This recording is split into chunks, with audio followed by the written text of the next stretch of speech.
So I'm just going to organize myself, and I'm doing it so that all the loops are facing in the up direction.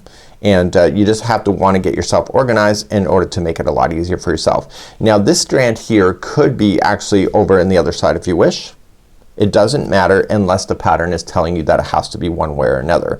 So that's just a personal decision unless the pattern is stating it. If the pattern is stating it, it's because the stitches that you're going to work with, it matters. So that's just something that you need to pay attention to. So I'm just going to switch it back. When it comes out of the ball, you'll notice that it will look somewhat like this. So it's just give it a good shake, and most of the loops fall in the down direction like so if you're going to do that.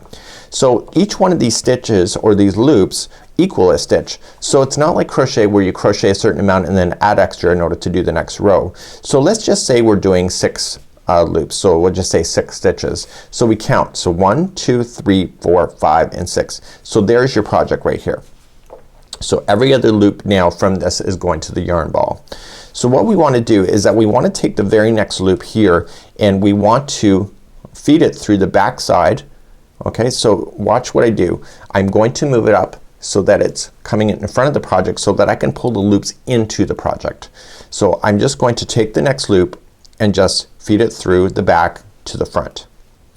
And now I take the next loop and go into the next loop that's available, and you're going across fixing them together.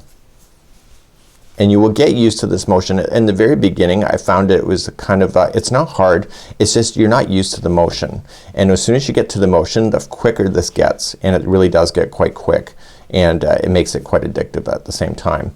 So working across, you're just getting every loop to to be able to match a loop below.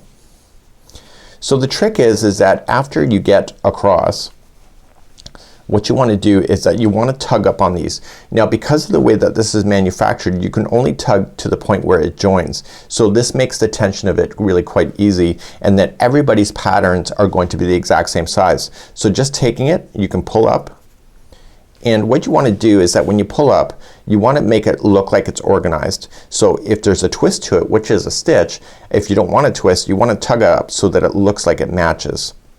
Okay, so see how this is kind of like twisted? So I just have to see. Now because the yarn is so thick, is that it will hold it into place, and you don't have to worry about it falling out, which makes this really quite an awesome product to work with. So when you get to the very end, you are just going to start up and go again. So this is the stocking knit stitch that we're about to do. So we've just cast it on, and this is a great way to cast on, and we're gonna move on in our series for the next video on learning how to do the knit stitch, which is exactly what you're seeing here.